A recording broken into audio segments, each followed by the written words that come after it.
Al meditar sobre este capítulo 6 o lo que hemos leído de este capítulo 6 y ver cómo se repite y se enfatiza la importancia y la necesidad de creer en Jesús y la realidad de la vida eterna o del resultado de creer en Jesús o la recompensa de creer en Jesús, que es el otorgamiento de la vida eterna. Me recordé de un pasaje que en Primera de Timoteo capítulo 6, el apóstol Pablo le dice a Timoteo. Primera de Timoteo 6, del 12 al 14, dice de esta manera: pelea la buena batalla de la fe, echa mano de la vida eterna. Le dice, echa mano de la vida eterna, a la cual fuiste llamado y de la que hiciste buena profesión en presencia de muchos testigos. Te mando delante de Dios, que da vida a todas las cosas, y de Cristo Jesús, que dio testimonio de buena profesión delante de Poncio Pilato, que guardes el mandamiento sin mancha ni reproche hasta la manifestación de nuestro Señor Jesucristo. En el consejo que Pablo le da, le dice, echa mano de la vida eterna, y de una u otra manera también le envía una palabra de ánimo para que Timoteo pudiera perseverar guardando el mandamiento. Es importante guardar el mandamiento de Dios, es importante permanecer en lo que hemos creído. Esa palabra permanecer, diría yo que es muy importante en la meditación de esta mañana. Permanecer creyendo. No haber creído, sino seguir creyendo. Hay muchísima gente, usted conocerá gente alrededor suyo, que quizás cuando usted le habla del evangelio, le dicen, oh sí, yo cuando era pequeño, yo cuando era chiquito, pequeña, chiquita, pues yo le servía al Señor, yo asistía a la iglesia. Es más, algunos hasta estaban involucrados directamente en algún tipo de ministerio. Sin embargo, usted los encuentra el día de hoy y quizá no con sus hechos, quizá no con sus palabras, pero con sus acciones demuestran que ya no creen. Óigame bien esto que le voy a decir, y sé que es delicado lo que le voy a decir, pero es una realidad. Posiblemente no con sus palabras. Hay mucha gente que dice, oh sí, yo creo en Dios, yo sé que el evangelio es bueno, a mí me gusta, pero con sus acciones no lo demuestran. ¿Por qué no lo demuestran? Porque viven alejados de lo que un día hicieron. Por eso hay una profesión de fe.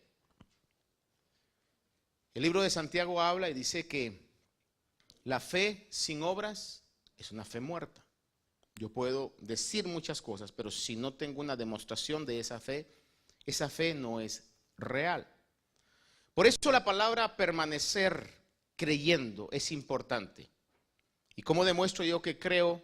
Con las acciones que tengo, que son distintas a las que tenía anteriormente. Quiero llevarlo a que considere conmigo versículos que hemos leído en el capítulo 6 de Juan, donde nos revela la persona, el ministerio del Señor Jesús, y que esta mañana pueda refrescar en nosotros esa fe. Versículo 38 en adelante dice, que he descendido no para hacer mi voluntad, sino la voluntad del que me envió. Dice que la voluntad de Dios es que todo el que Dios le ha dado no se pierda, sino tenga vida eterna, dice, y lo resucite en el día final. Esa resurrección ya va a ser para vida eterna, a la cual Pablo le dijo a Timoteo, echa mano de esa vida eterna. Hoy echa mano de esa vida eterna. Puedes echar mano de esa vida eterna. Y este pasaje recalca, versículo 40 dice, todo aquel que ve al Hijo y cree en Él. Oiga bien esto, todo aquel que ve al Hijo y cree en Él, dice, tenga vida eterna. Jesús reitera una verdad. Cuando Pablo habla a Timoteo y le dice que Jesús hizo buena profesión de fe delante de Poncio Pilato, es porque aún estando él no pareciendo rey, porque estaba golpeado, desnudo, ultrajado totalmente, y Pilato le pregunta, ¿tú eres el rey? Y él no lo negó, le dice, tú lo has dicho. Para esto he venido, para esto he nacido, para dar testimonio de la verdad. Y la verdad era que hay una eternidad y hay muchas cosas que encierra el concepto de verdad, pero el Señor vino a dar testimonio de la verdad, que existe un destino eterno y que solamente aquellos que han creído en Jesús tendrán un destino eterno de gloria, de bendición, y aquellos que lo han rechazado tendrán un destino eterno de perdición. Recalca el Señor esa verdad. Juan 17, versículo del 1 al 3. El Señor Jesús, antes de ir a la cruz con sus discípulos en esa reunión especial, les dice, estas cosas habló Jesús y alzando sus ojos al cielo dijo, leo Juan 17, 1 al 3, Padre, la hora ha llegado, glorifica a tu Hijo para que el Hijo te glorifique a ti, por cuanto le diste autoridad sobre todo ser humano para que dé vida eterna a todos los que tú le has dado. Y esta es la vida eterna, que te conozcan a ti, el único Dios verdadero, y a Jesucristo a quien has enviado. Cuando Pablo le está diciendo a Timoteo, echa mano de la vida eterna, de una u otra manera le está diciendo, fija tus ojos en Dios. Mientras más conocemos a Dios, más vida eterna tenemos dentro de nosotros.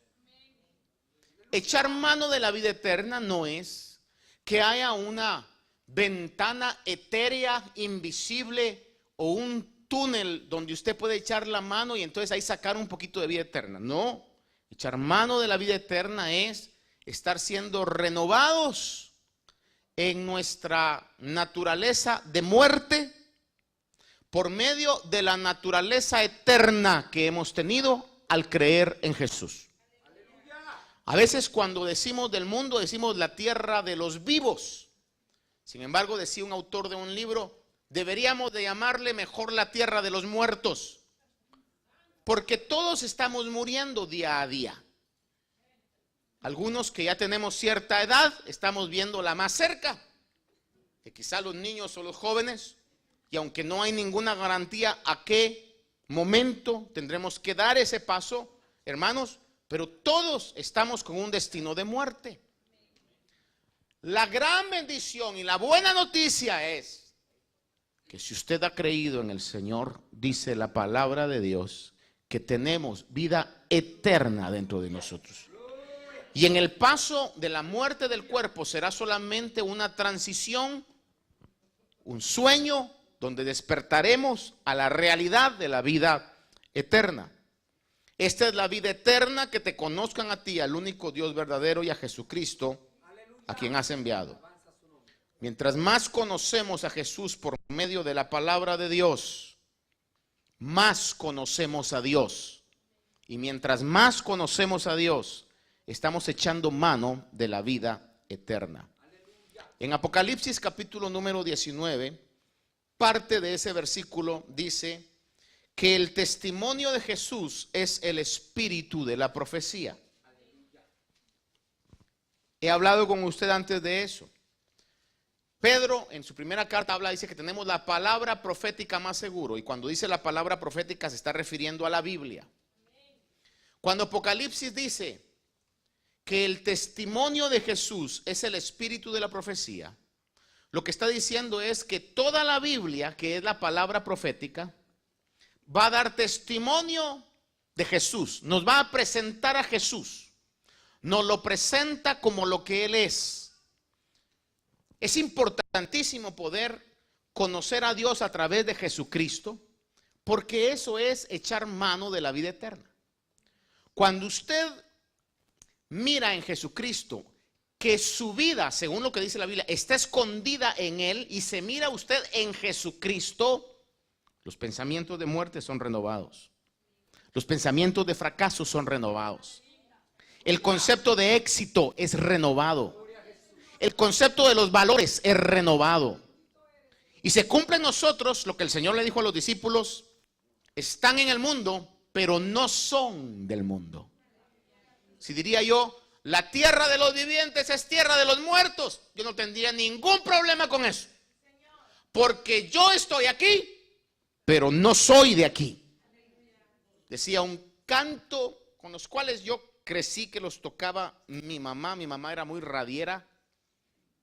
Ponía el radio casi todos los días. Y me recuerdo haber oído a veces tonos que se me vienen de cantos. Y me recuerdo de uno que decía, en su frase decía: yo no soy de aquí, solo voy pasando. Y lo repetía otra vez: yo no soy de aquí, solo voy pasando. Y decía: pero pronto vendrá el creador de todo y me... No sé qué más decía, eso ya se me olvidó. Me llevará, creo que decía. Hermanos, esas son realidades que en la medida en que yo conozco a Dios, conozco sus regalos hacia mi vida, sus promesas, renuevan mi mente. Y estoy yo entonces llenándome de vida en lugar de llenarme de muerte. Si usted mira conmigo el versículo 46 de Juan 6, es importante a través de Jesús llegar al Padre, no a través de María, como dicen los católicos. Es a través de Jesús. Y eso claramente está en la palabra de Dios. Si usted es católico y está siguiendo esas enseñanzas, son incorrectas. María le llamó Señor a Jesús. Necesitaba redención. Ella no es corredentora. Ella necesitó ser salva también. El único que es uno con el Padre es Jesús y uno con el Espíritu Santo. Y en el versículo 46 de Juan 6 dice: no es que alguien haya visto al Padre, sino aquel que viene de Dios, éste ha visto al Padre. En Juan 1:18 dice: nadie ha visto jamás a Dios, el unigénito Dios que está en el seno del Padre, Él le ha dado a conocer. Juan 8:38 dice, Jesús hablando: yo hablo lo que he visto con mi Padre, vosotros entonces hacéis también lo que oíste de vuestro padre. Pero miren la frase primera, dice: yo hablo lo que he visto con mi Padre. El 14:9 de Juan dice: Jesús les dijo a sus discípulos: tanto tiempo he estado con vosotros y todavía no me conoces, Felipe. El que me ha visto a mí, 14:9 de Juan, el que me ha visto a mí, ¿qué dice? Ha visto al Padre. ¿Cómo dices tú, muéstranos al Padre? Jesús fue enfático, claro y preciso, al punto. El que me ha visto a mí, dijo Jesús, ha visto al Padre. Entonces, ¿cómo conocemos al Padre? A través de Jesús. ¿Cómo obtenemos vida eterna? Conociendo al Padre. Si a través de Jesús conozco al Padre, estoy teniendo vida eterna, y eso es echar mano de la vida eterna. El 15 de Juan, versículo 23 al 24 dice: el que me odia a mí, odia también a mi Padre. Si yo no hubiera hecho entre ellos las obras que ningún otro ha hecho, no tendrían pecado, pero ahora las han visto y me han odiado a mí, también a mi Padre. Mire la unidad que hay entre Jesús y el Padre. Vaya conmigo al verso 42, regrese conmigo al verso 42. Del capítulo 6, por supuesto. Perdón, antes de eso vaya conmigo a ver el verso 41. Dice: por eso los judíos murmuraban de él, porque había dicho: yo soy el pan que descendió del cielo. Jesús se comparó con el pan que descendió del cielo, es decir, el maná que alimentó al pueblo de Israel cuando salió de Egipto para la tierra prometida, Canaán. Ese maná descendía todos los días, era pan de ángeles, era una comida milagrosa que los hizo atravesar ese desierto sin que su vestido se gastara, sin que su pie se hinchara. Jesús se compara con ese maná y dice: yo soy el verdadero pan.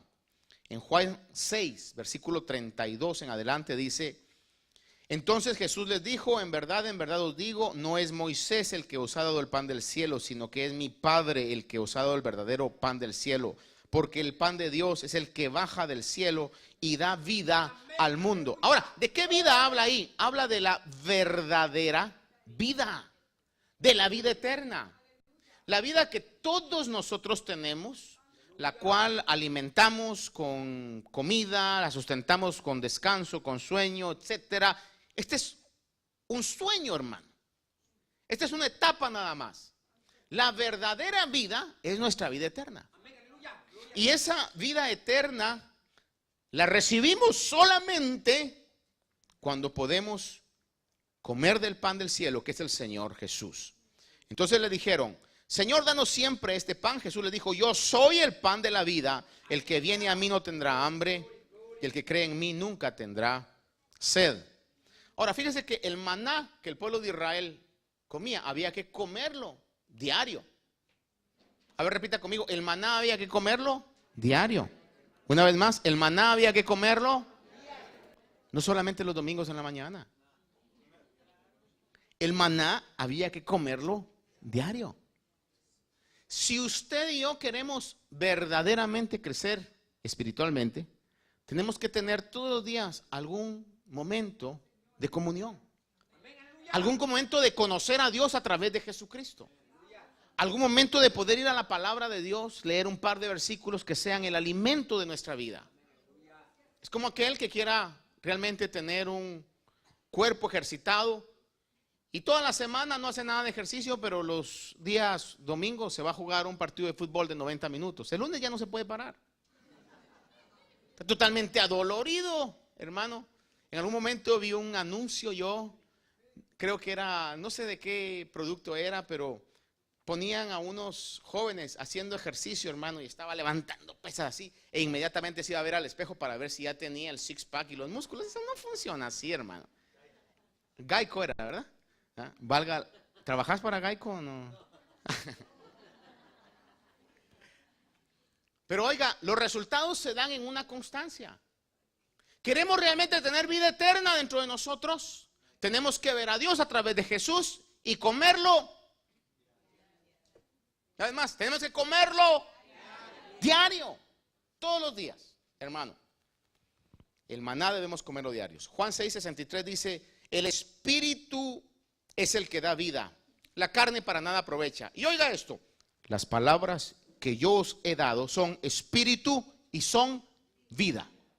¿Qué vida? Verdadera vida, la vida eterna, la vida que realmente merece la pena, que vale la pena. Mateo 4:4 dice: escrito está, no solo de pan vivirá el hombre, sino de toda palabra que sale de la boca de Dios. Y fíjese que es tan real y tan especial esto y tan verdadero esto, que cuando usted está lleno del Espíritu de Dios, aún su cuerpo es renovado. Cuando usted está lleno del Espíritu de Dios, todas las áreas de su vida de una u otra manera son afectadas positivamente.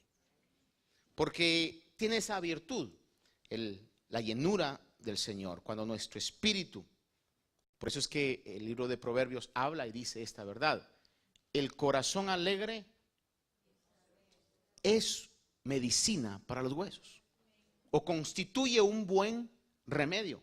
Pero dice: pero el espíritu triste seca, quebranta los huesos. Usted me dirá, ¿qué relación hay entre lo biológico y lo espiritual? No lo sé, pero hay una relación. Que años atrás los mismos médicos han reconocido que hay una relación entre los estados de ánimo y la capacidad que el cuerpo tiene para curarse a sí mismo. ¿Something new? No. The Bible stated that long time ago. Dios sabía eso mucho tiempo antes. Lo que pasa es que ahora hacen tantos descubrimientos y hacen una celebración y una pompa, hermano, por el descubrimiento que tenía años de estar en la palabra del Señor. Cuando yo me acerco a Dios a través de Jesús por medio de su palabra, mis pensamientos son renovados, la tristeza se va, quita el Señor manto de tristeza, manto de pesadez, hermano. Si tengo yo envidia, si tengo amarguras y la palabra de Dios sana mi alma, estoy inyectando vida a mi ser. Estoy inyectando esa vida eterna dentro de mí. Cuando nos enfrentamos al espejo de la palabra, tenemos que darnos cuenta, por ejemplo, de pasajes como dice: el gozo del Señor es mi fuerza, el gozo del Señor es mi fortaleza. Oía la otra vez a alguien que decía esto y me llamó mucho la atención. Dice: when you feel the worst, look the best. Cuando se sienta lo peor, arréglese lo más que pueda. Y le va a ayudar en algo, hermano. Pero imagínense que me siento de la patada y me veo de la patada. Peor, hermano. No va a haber palabra que me levante. Y cuando yo lo leí en algún momento, dije: tiene razón. Y voy a tratar de aplicarlo, ¿verdad? Aunque es muy difícil, ¿verdad? Pero vamos a tratar de que se pueda ver uno bien cuando uno se siente mal. Pero es una realidad, porque hay una relación entre lo biológico y lo espiritual. Jesús lo dijo: no solo de pan vivirá el hombre, sino de toda palabra que sale de la boca de Dios. ¿Cuántos dan gloria a Dios por eso? Porque el Señor nos ha dado su bendita palabra. Es un tesoro que tenemos en nuestro corazón. Versículo 42 dice: y decían, esto es impresionante, hermano. Y decían los religiosos que lo estaban escuchando que debían saber mejor. They should have known better. Y decían: ¿no es este Jesús, vea esto, el hijo de José, cuyo padre y madre nosotros conocemos? ¿Cómo es que ahora dice: yo he descendido del cielo? Aquí hay un claro contraste entre la identificación o los pensamientos naturales y los pensamientos espirituales. Le repito, hay un claro contraste entre lo natural y lo espiritual. En 1 Corintios, el apóstol Pablo habla en el capítulo 2, versículo 12 al 14, y dice, le leo: y nosotros hemos recibido no el espíritu del mundo, sino el espíritu que viene de Dios. Oiga esto: para que conozcamos lo que Dios nos ha dado gratuitamente. Si yo desconozco cómo echar mano de la vida eterna, no voy a echar mano de la vida eterna. Pero el Señor nos ha dado vida eterna. Y dice que a través del Espíritu Dios nos da la capacidad de poder conocer lo que nos ha dado Él gratuitamente. Dice: de lo cual también hablamos, no con palabras enseñadas por sabiduría humana, sino por las enseñadas por el Espíritu, combinando pensamientos espirituales con palabras espirituales. Pero el hombre natural no acepta las cosas del Espíritu de Dios, porque para él son necedad, y no las puede entender porque se disciernen espiritualmente. Mas alguno que oiga este tipo de mensaje dirá: partida de locos, miren lo que andan creyendo. Si todos nos vamos a morir de esto, no se salva nadie. Dice la palabra que el mensaje de la cruz es necedad para los que se pierden. Pero para nosotros, los que hemos creído, es poder de Dios. Por eso son pensamientos espirituales. Y no le estoy hablando de una nueva revelación que yo le diga: hoy en la mañana se me apareció un ángel y me dio una nueva revelación. Le estoy hablando de la revelación que tenemos a través de la palabra de Dios, que es lo más seguro que tenemos. Pensamientos espirituales, donde nos habla que hemos recibido de Dios cosas gratuitamente. We didn't have to do anything to deserve salvation. But God in His infinite mercy gave us the gift of salvation. En su infinita misericordia Dios nos dio el regalo de la salvación. We didn't deserve it, no lo merecíamos. Pero Dios, porque nos amó cuando estábamos muertos en delitos y pecados, nos dio la salvación. Y creemos eso. Los cristianos creemos en la eternidad. Los cristianos creemos que hay un destino eterno. Creemos que esta vida no lo es todo. Creemos que hay una vida eterna después de este tiempo. Son pensamientos espirituales. Se disciernen por medio del Espíritu Santo de Dios. Vea qué tan importante es esto, que en la segunda carta a Corintios, capítulo 5, verso 16, dice el apóstol Pablo. Recuérdense que los judíos decían: ¿y este quién es? Déjeme parafrasear esto, déjeme poner mis propias ideas en esto. ¿Y este qué se cree? Si nosotros lo conocemos. Yo lo conozco a este chamaco desde que es chiquito.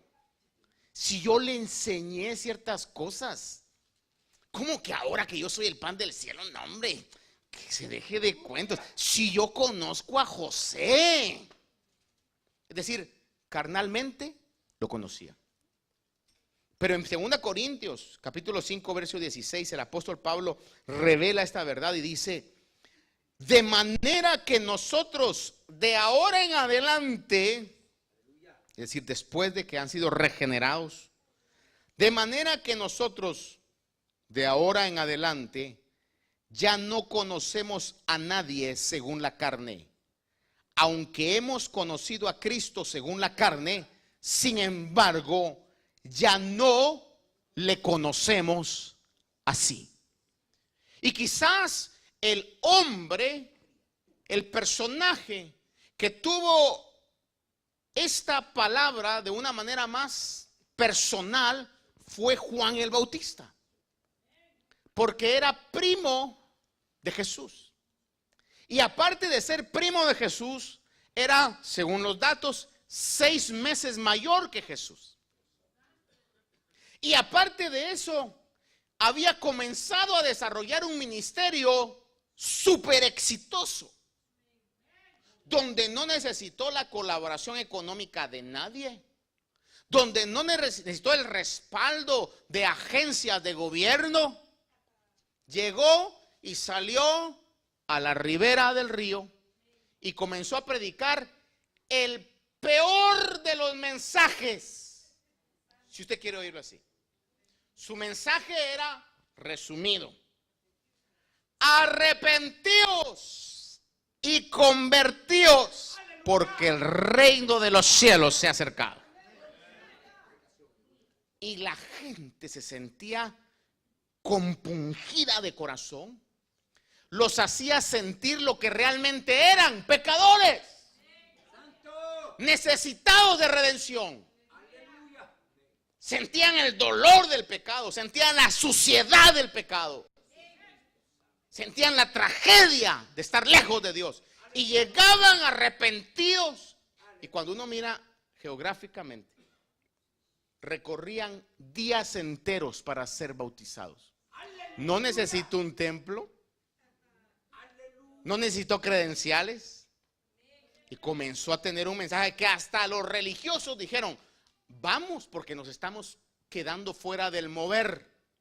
Y cuando llegaban, no decía: ay, ahora que vinieron estos ya no voy a poder seguir predicando el mismo mensaje, voy a tener que cambiar un poco para ser políticamente correcto. Sino que los veía y les decía: ¿quién les enseñó a huir de la ira de Dios, camada de víboras? De cierto os digo que si no os arrepentís, no podréis entrar. Imagínese usted, 6 meses mayor, con relación de sangre y teniendo un mega éxito. Y cuando llega Jesús para ser bautizado, no le dice: ah, mira Jesús, veniste a contemplar el éxito. No, dice: he ahí. No dijo mi primo. No dijo: ah, ¿qué tal Chuy? No, dijo: he ahí. He ahí. ¿Qué dijo? El Cordero de Dios. Oiga esto: que quita el pecado del mundo. No lo conoció según la carne. A través del Espíritu de Dios, mira lo que tenía. Y cuando el Señor le dice, Juan, bautízame, le dice, yo que te bautice a ti, tú por favor bautízame a mí, porque no soy digno, encorvado, de desatarte las sandalias de tus pies. Así de pequeño soy yo en comparación a lo que tú eres. No te pueden contemplar lo que realmente eres, pero yo sí sé lo que eres. El Cordero de Dios, la raíz de David, el Alfa, la Omega, el Creador de todo, la palabra viva, el que estuvo en el principio con Dios. This is who you are. Ese es el que tú eres. Y aún el Señor le dice, bautízame, porque es necesario que cumplamos toda justicia. Por eso Pablo dice, si conocimos a alguien según la carne, ya no lo conocemos así. Things have changed. Las cosas han cambiado. Mire, cuando usted recibió el Espíritu Santo y creyó, su vida cambió. Y no tenga vergüenza de levantar la cabeza, no como un orgullo vano, pero como un representante del reino de Dios. Y poder hablar y decir, ya no soy el mismo, ya no soy la misma. Y cuando yo creo eso, mis acciones, mi fe obliga a que mis acciones cambien. Ya cuando se me va a ir la lengua para hablar tonterías, digo, yo no puedo hablar tonterías, yo soy un embajador del reino de Dios. Ya cuando por cualquier tontería quiero perder la cordura hermano, que se me salga la ira y que se me salga, yo no puedo, yo soy un embajador, soy una embajadora del reino de Dios. Dios va a usar mi vida para cosas grandes. Yo soy un restaurador, una restauradora, no una destructora. Dios puede usar mi vida para sanar almas, para sanar aún cuerpos. Dios puede usar mis palabras para sanar espíritus. Cuando yo tengo esa conciencia de lo que soy, un ciudadano de la patria eternal, mis acciones se frenan. Digo, mis valores tienen que cambiar. Versículo 42 decía, ¿no es este Jesús el hijo de José? Claro contraste en esos pensamientos. Versículo 43 al 45 dice, respondió Jesús y les dijo, no murmuréis entre vosotros. Nadie puede venir a mí si no lo trae el Padre que me envió. Y una vez más dice, yo lo resucitaré en el día final. Lea conmigo el versículo 46. Allá lo leímos, versículo 47 al 51. Lea conmigo, versículo 47 al 51. En verdad os digo, el que cree tiene vida eterna. Por favor, vea conmigo, hermano, esto. No dice el que creyó. Por eso todos aquellos que quizás están en una falsa seguridad diciendo, no, pero cuando yo fui chiquito acepté al Señor y me bautizaron, así que ahora le digo lo que la palabra de Dios dice. Si alguno piensa estar firme, mire que no caiga. ¿Cuánto más en Romanos 11? Si nosotros descuidamos una salvación tan grande. Romanos 11. Si aquellos que eran el pueblo escogido de Dios por no dar fruto fueron desarraigados, ¿cuánto más nosotros que hemos sido injertados por la misericordia de Dios? Una de las cosas importantes que el Evangelio enseña, y es el punto de desequilibrio entre los que dicen se pierde, no se pierde la salvación. Una de las cosas importantes es que el verdadero salvo, óigame bien esto, persevera. Se lo voy a decir una vez más. El verdadero salvo persevera. Si alguien me dice a mí, yo soy salvo, ¿persevera? No, no persevero. Entonces está en contraste con lo que la palabra de Dios dice. Es un punto que no se ha conciliado con las mentes teológicas más grandes, pero sí todos llegan a un punto de acuerdo. El verdadero salvo persevera. El verdadero salvo sigue creyendo. Por eso el verso 47 Dice, en verdad os digo, el que cree, no el que creyó, el que cree tiene vida eterna. Yo soy el pan de la vida. Vuestros padres comieron el maná en el desierto y murieron. Este es el pan que desciende del cielo. El que coma de él no muera. Yo soy el pan vivo que descendió del cielo. Si alguno come de este pan, vivirá para siempre. Y dice también, y el pan que yo también daré por la vida del mundo es mi carne. Hace un énfasis en la humanidad de él, que iba a ser entregada, el cuerpo de Jesús, que estaba tipificado, óigame bien esto, el cuerpo de Jesús, el cuerpo físico, que estaba tipificado, o era un símbolo, o hoy, el pan que partimos, que comimos, hoy, es un símbolo del cuerpo de Cristo. Y la celebración de la Cena del Señor es una celebración donde nosotros reafirmamos nuestra fe. Pues yo creo que el genuino cristiano no tiene opción de no participar de la Cena del Señor. Porque estamos fortaleciendo nuestra fe. Y es más, usted dirá, pero es que mando también. Bueno, deje que Dios lo juzgue en vez que lo juzgue el mundo. Porque los juicios de Dios siempre van a traer sanidad. Los juicios de Dios siempre nos van a acercar más a Él. Y mientras más cerca estemos de Él, más vida eterna vamos a tener. Lucas 22, 19, el Señor Jesús habló y dijo, cuando tomó el pan con sus discípulos, dice, y tomando el pan, habiendo dado gracias, partió y les dijo diciendo, esto, hablando del pan, esto es mi cuerpo, que por vosotros es dado. Por eso decimos que este es un símbolo del cuerpo de Cristo. Versículos 52 al 56, le leo y dice, los judíos entonces contendían entre sí diciendo, ¿cómo puede éste darnos a comer su carne? Entonces Jesús les dijo, en verdad os digo, si no coméis la carne del Hijo del Hombre y bebéis su sangre, no tenéis vida en vosotros. El que come mi carne y bebe mi sangre tiene vida eterna. Y dice, yo lo resucitaré en el día final. Porque mi carne es verdadera comida y mi sangre es verdadera bebida. El que come mi carne y bebe mi sangre, vea lo que dice ahí, permanece en mí. Por favor, léalo una vez más conmigo. El que come mi carne y bebe mi sangre, permanece en mí y yo en él. No, pastor, es que yo no quiero, porque fíjese que yo, póngase a cuentas con Dios, poco a poco. Fíjese que es mejor poco a poco, hermano.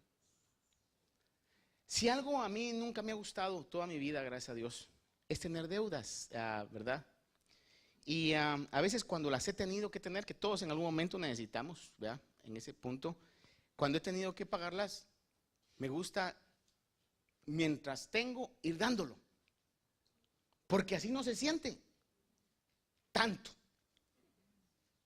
Que cuando, por ejemplo, por eso es que hay tantos planes, ¿verdad? Cuando van a sacar algo que dicen lay away y que cómodas mensualidades y todo ese tipo de situación, ¿verdad? Bueno, haga de cuenta de que nuestra santificación, conforme vamos a la santificación total, es como que el Señor nos estuviera diciendo, ven a la cena y arréglate poco a poco. Poquito a poco. Señor, es que yo soy bien mentiroso, Señor. Tú me conoces, Padre mío. ¿Lo reconoces? Sí, Señor. ¿Quieres que te trabaje? Sí, Señor. Está bien. Deja, yo lo voy a trabajar. Y yo creo que así, hasta con anestesia nos trabaja el Señor, hermano. Como cuando uno va con el dentista, haga de cuenta que usted llega, ¿verdad? Porque le encontraron una pequeña carie. Doctor, doctora, pero es pequeña. Entonces aguanta. Ya cuando tiene la media muela toda infectada, hermano, que le llegó al nervio, ni la anestesia le agarra. Pero podía haberse prevenido. Entonces, acerquémonos al Señor. Dice el libro de Hebreos, tenemos confianza para llegar al trono de la gracia. Señor, sigo siendo el mismo mal pensado. Sigo siendo el mismo chismoso, Señor. Sigo siendo el mismo egoísta, Padre. Sigue siendo el mismo anagán, Señor. Deja que yo te trabaje a eso. Ahora, déjeme llevarlo entonces a la conclusión de lo que quiero dejar en su vida hoy. ¿Se recuerda usted aquella parábola del sembrador? ¿Cuántos se recuerdan? Está en 3 evangelios, Mateo, Marcos y Lucas. Mateo 13, Marcos 4 y Lucas capítulo 8. Pero cuando el Señor explica esa parábola, que no necesitamos tanta revelación, porque el Señor le está explicando ahí quiénes son quiénes. En Lucas capítulo 8, una de las explicaciones, que la explica también en Marcos 4, pero en Lucas 8, le leo del versículo 11 al 15, dice, la explicación de la parábola. La parábola es esta: la semilla es la palabra de Dios, y aquellos a lo largo del camino son los que han oído, pero después viene el diablo y arrebata las palabras o la palabra de sus corazones. Sepa, no ignore que el diablo va a querer arrebatar la palabra de su corazón. No se extrañe que cuando usted en algún momento sale bendecido de algún servicio, hermano, inmediatamente después hay algún tipo de problema o situación que le quiere hacer perder el gozo. No se extrañe. Hablaba con un hermano cabalmente hoy y me decía, cuando yo quiero buscar a Dios es cuando el enemigo me anda proponiendo las cosas que no son para mi vida, que no son parte de mi destino profético. Es que es cierto, hermano, es una batalla real. Dice que el enemigo arrebata la palabra de sus corazones, para que no crean, vea esto, para que no crean y ¿qué? Y se salven. Y aquellos sobre la roca son los que cuando oyen reciben la palabra con gozo, pero eso no tienen raíz profunda. Creen por algún momento o un tiempo, y en el momento de la tentación sucumben. Y la semilla que cayó entre los espinos, estos son los que han oído y al continuar su camino son ahogados por las preocupaciones, las riquezas y los placeres de la vida, y su fruto no madura. Pero lo que quiero que vea conmigo es el cuarto terreno, que por la fe y en el nombre del Señor diría que todos aquí somos de ese cuarto grupo. ¿Cuántos dicen amén a eso? Pero la semilla en la tierra buena, estos son los que han oído la palabra con corazón recto y bueno y la retienen, es decir, que no dejan que el diablo se la robe, ni que las preocupaciones ni las cosas la ahoguen, la retienen. Dice, y dan fruto, pero ¿cómo dice? Dan fruto con su... El maná había que comerlo todos los días. No se salva el que creyó en Jesús, se salva el que cree en Jesús. Da fruto con su perseverancia. Entonces leemos un pasaje y terminamos. La palabra de Dios es como el espejo que dice la Escritura, que nosotros somos siendo transformados como viendo por un espejo la gloria del Señor a través de la palabra del Señor. Recuérdense, a través de la palabra del Señor vamos a conocer a Jesús. A través de Jesús, que es uno con Dios, conocemos a Dios. Y al conocer a Dios estamos echando mano de la vida eterna. Segunda de Corintios, capítulo 4, verso 16. Y llegamos hasta el 5:1. Segunda Corintios 4, 16 dice: por tanto, no desfallecemos.